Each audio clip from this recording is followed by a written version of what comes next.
El equilibrio mágico, Tiferet Uncus. La inteligencia suprema es necesariamente razonable. Dios en filosofía puede no ser más que una hipótesis, pero es una hipótesis impuesta por el buen sentido a la razón humana. Personificar la razón absoluta es determinar el ideal divino, necesidad, libertad y razón. He aquí el grande y supremo triángulo de los cabalistas que llaman a la razón Keter, a la necesidad Chokmah y a la libertad Binah, en su primer temario divino. Fatalidad, voluntad, poder, tal es el temario mágico que en las cosas humanas corresponde el triángulo divino. La fatalidad es el encadenamiento inevitable de efectos y de causas en un orden dado. La voluntad es la facultad directriz de las fuerzas inteligentes para conciliar la libertad de las personas con la necesidad de las cosas. El poder es el prudente empleo de la voluntad, que aún hace servir a la fatalidad al cumplimiento de los deseos del sabio. Cuando Moisés golpea en la roca, él no crea el manantial de agua y la revela, sin embargo, al pueblo, porque una ciencia oculta se le ha revelado a él por medio de la varita adivinatoria. Así sucede en todos los milagros de la magia. Existe una ley que el vulgo desconoce, pero de la que el iniciado se sirve. Las leyes ocultas son con frecuencia opuestas a las ideas comunes. Así, por ejemplo, el vulgo cree en la simpatía de los afines y la guerra de los contrarios. Es la ley opuesta la que es verdadera. En otros tiempos se decía, la naturaleza tiene horror al vacío. Es preciso decir, la naturaleza está enamorada del vacío. Si así no fuera, la física sería la más absurda de las ficciones. El vulgo toma habitualmente en todas las cosas la sombra por la realidad. Vuelva la espada a la luz y se contempla en la oscuridad que él mismo proyecta. Las fuerzas de la naturaleza están a la disposición de aquel que sabe resistirlas. Sois bastante dueños de vuestra voluntad para no estar nunca ebrio. ¿Disponéis del terrible y fatal poder de la embriaguez? Pues bien, si queréis embriagar a los demás, inspiradles deseos de beber, pero no bebáis. Aquel que dispone del amor de los demás es porque se ha hecho dueño del suyo. Queréis poseer, no os entreguéis. El mundo está imantado por la luz del sol y nosotros estamos imantados por la luz astral del mundo. Lo que se opera en el cuerpo del planeta se repite en nosotros. Hay en nosotros tres mundos análogos y jerárquicos como en la naturaleza. El hombre es el microcosmos o pequeño mundo, y según el dogma de las analogías, todo lo que está en el gran mundo se repite en el pequeño. Hay pues en nosotros tres centros de atracción y de proyección fluídica: el cerebro, el corazón o el epigastrio y el órgano genital. Ahora voy a explicar los párrafos que hemos leído. El texto plantea que la inteligencia suprema, la forma más elevada de conciencia o sabiduría, debe necesariamente ser razonable, es decir, actuar y existir de acuerdo con principios lógicos y coherentes.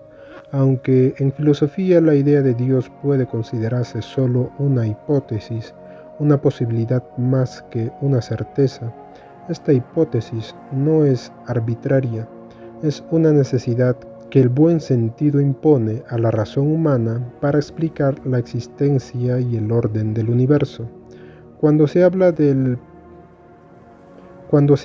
personificar la razón absoluta, se refiere a darle forma concreta a un principio supremo de lógica, verdad y coherencia que constituye al ideal divino, la imagen de Dios como inteligencia infinita. En el pensamiento cabalístico, que es una antigua tradición mística judía, la realidad divina primera se organiza en un triángulo formado por tres conceptos fundamentales: necesidad, libertad y razón.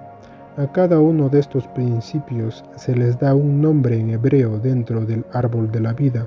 A la razón se la llama Keter, la corona, el principio supremo; a la necesidad Chokma, sabiduría; y a la libertad Binah, entendimiento. Estos tres aspectos representan el primer nivel de emanación divina, la estructura esencial del ser. Paralelamente, en el ámbito humano, este triángulo divino tiene su reflejo en tres principios prácticos: fatalidad, voluntad y poder. La fatalidad se entiende aquí como el entendimiento inevitable de causas y efectos, la consecuencia ineludible del orden natural. La voluntad es la capacidad de la inteligencia humana para dirigir y armonizar la libertad personal con las necesidades y limitaciones del mundo físico. El poder, a su vez, es el uso sabio y prudente de la voluntad para emplear incluso las fuerzas de la fatalidad, lo que parecería inamovible, al servicio de los propios fines. El texto cita el ejemplo de Moisés golpeando la roca en el desierto para hacer brotar agua, señalando que Moisés no creó el agua, sino que sabía, mediante un conocimiento oculto, una ciencia secreta, revelada por su vara mágica, cómo revelar lo que ya estaba latente en la naturaleza. Así funcionan los milagros de la magia. No se trata de violar las leyes naturales, sino de conocer leyes ocultas que el vulgo, el pueblo común, desconoce, y por tanto interpretar y actuar de manera que parezca prodigioso lo que es, en realidad, una aplicación avanzada de esas leyes. El texto señala que estas leyes ocultas suelen ser contrarias a las creencias comunes. Un ejemplo de ello es la idea popular de que lo semejante atrae a lo semejante y los contrarios se rechazan, cuando en realidad, dice el autor, la ley oculta sería la opuesta: los contrarios se atraen. Otro ejemplo es el antiguo dicho de que la naturaleza tiene horror al vacío, cuando en realidad, según esta enseñanza esotérica, la naturaleza tiende amorosamente hacia el vacío, encontrando en él su equilibrio, y que negar esto sería hacer de la física una fantasía absurda. La ignorancia popular es vista como una confusión entre apariencias y realidades. El vulgo suele ver solo sombras, porque al dar la espalda a la luz de la verdad, queda atrapado en la oscuridad que él mismo proyecta. Así, la comprensión superficial de los fenómenos lleva a errores fundamentales. El conocimiento de las leyes ocultas permite a quien las domina poner las fuerzas de la naturaleza a su servicio. El ejemplo dado es el de la embriaguez. Quien puede resistir la tentación de beber, es decir, quien tiene dominio absoluto sobre su propia voluntad, podría inducir la embriaguez en otros, no bebiendo él mismo, sino inspirándoles el deseo. De esta manera, el verdadero poder reside en el autocontrol. Del mismo modo, quien desea ser amado no debe entregarse sin medida. Quien posee el amor de otros, primero ha debido conquistar y dominar su propio amor. El mundo material está imantado por la luz del sol, y nosotros como seres humanos estamos imantados por la luz astral que baña el mundo. Esto significa que hay una correspondencia energética entre los astros, la Tierra y nuestro propio ser. En nosotros, como en el cosmos, existen tres mundos o centros principales de energía que están jerárquicamente organizados: el cerebro, el corazón o epigastrio, la región superior del abdomen, donde antiguamente se creía residía el alma emocional, y los órganos genitales. Estos tres centros representan respectivamente el pensamiento, la emoción y la generación vital, repitiendo en el ser humano la estructura fundamental del universo. Así el hombre es visto como un microcosmos, un pequeño mundo, que refleja en su interior todo lo que existe en el gran mundo o macrocosmos, según el principio de las analogías. Lo que sucede en el universo ocurre también en nosotros, en correspondencia directa y profunda. Este texto en realidad está describiendo una vía iniciática, el proceso por el cual un ser humano puede elevarse más allá de su condición natural, para llegar a ser un verdadero mago o sabio, capaz de actuar en el mundo no como un esclavo de las circunstancias, sino como un co-creador consciente de la realidad. En este contexto, el término magia no se refiere a trucos o ilusiones, sino al arte supremo de obrar en armonía con las leyes ocultas del universo. La primera clave que nos ofrece el texto es la idea de que la inteligencia suprema es razonable. Esto significa que el universo no es un caos sin sentido, sino un orden gobernado por leyes inmutables. Dios, entonces, es visto no como una figura antropomórfica, sino como el principio mismo de la razón absoluta, la fuente de todo orden, necesidad y libertad. Personificar la razón absoluta no es infantilizar a Dios, sino reconocer que existe un principio vivo, consciente, que da sentido y estructura a todo lo que existe. El triángulo cabalístico, necesidad, libertad y razón, representa el equilibrio entre los tres pilares fundamentales de la existencia. Necesidad, chokma, el reconocimiento de que hay un orden que no depende de nuestra voluntad. Libertad, binah, la posibilidad, sin embargo, de actuar inteligentemente dentro de ese orden. Razón, keter, la comprensión suprema que concilia ambas cosas y encuentra su expresión perfecta. Cuando el texto traslada este triángulo a términos humanos, fatalidad, voluntad y poder, nos está indicando que la tarea del iniciado no es destruir el destino, fatalidad, ni oponerse violentamente a él, sino aprender a gobernarlo mediante el correcto uso de su voluntad iluminada, voluntad que entiende y no lucha ciegamente. El verdadero poder es, pues, el arte de servirse de la fatalidad, es decir, actuar con tal comprensión del flujo de causas y efectos que incluso aquello que parece inevitable sirve a los fines del sabio. El ejemplo de Moisés golpeando la roca demuestra esto. No se trata de crear milagros en el sentido vulgar, sino de revelar potenciales ocultos que ya existen en el tejido del universo. El iniciado accede a conocimientos, leyes ocultas que el vulgo desconoce, y por eso puede obrar maravillas a los ojos de los demás. Los milagros son naturaleza, obediencia en sus leyes más profundas. El texto también plantea una crítica profunda a la percepción vulgar de la realidad. El hombre común vive atrapado en sombras, en ilusiones que él mismo crea al dar la espalda a la luz, el conocimiento, la verdad. Esta imagen es similar al famoso mito de la caverna de Platón, los hombres que viven viendo solo sombras proyectadas en la pared, creyendo que esas sombras son la realidad. El control de las fuerzas naturales, explica el texto, empieza en el autocontrol. Quien no domina su voluntad no puede dominar nada. Solo quien no se embriaga puede comprender el poder de la embriaguez en los demás. Solo quien no se pierde en el amor pasional puede llegar a ser verdaderamente amado y atraer el amor de otros sin perderse.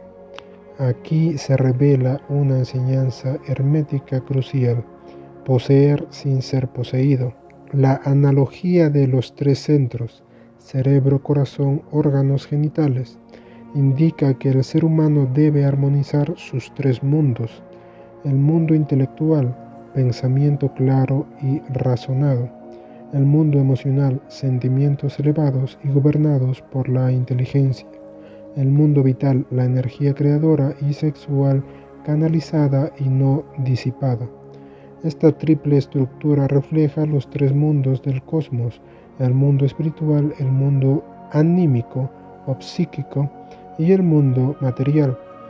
Por eso se dice que el hombre es un microcosmos, un pequeño universo, donde todo lo que existe en la gran creación también se encuentra en forma reducida y concentrada.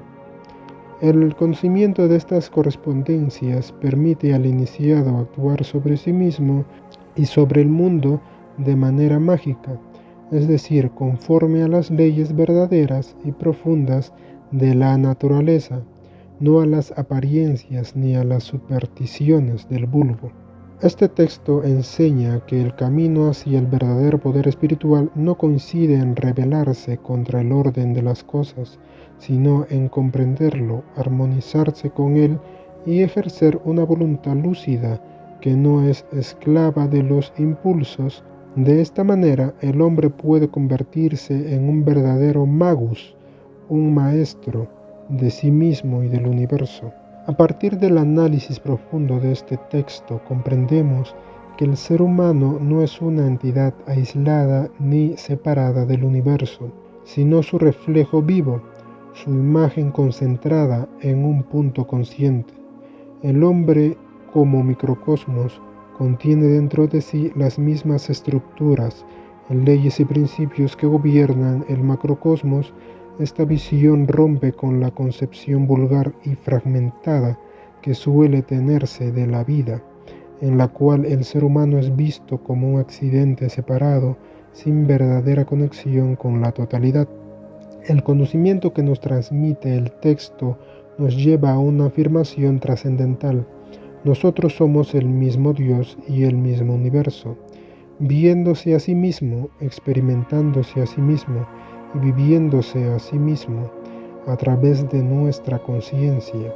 En cada uno de nosotros late el pulso eterno de la necesidad, la libertad y la razón. En cada uno resuena la armonía de la fatalidad, la voluntad y el poder.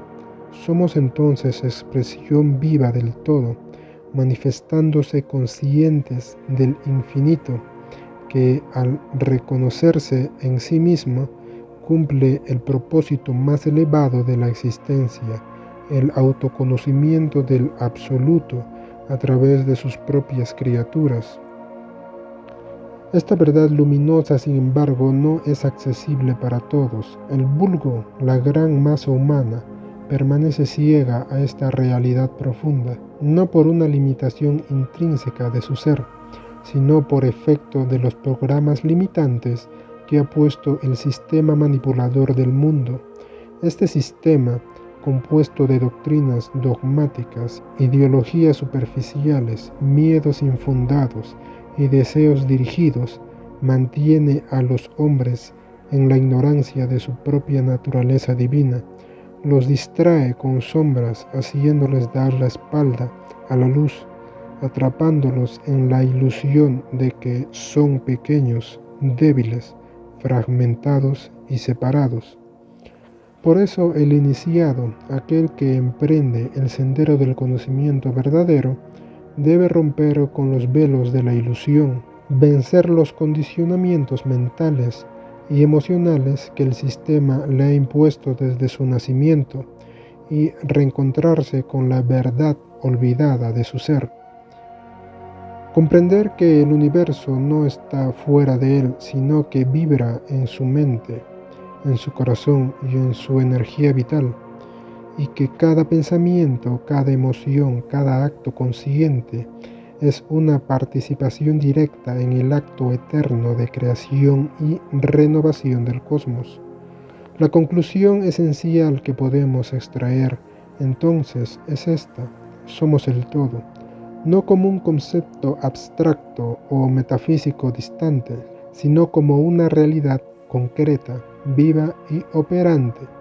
Somos el Dios que se busca a sí mismo, el universo que se contempla a sí mismo, el infinito que se experimenta a través de lo finito.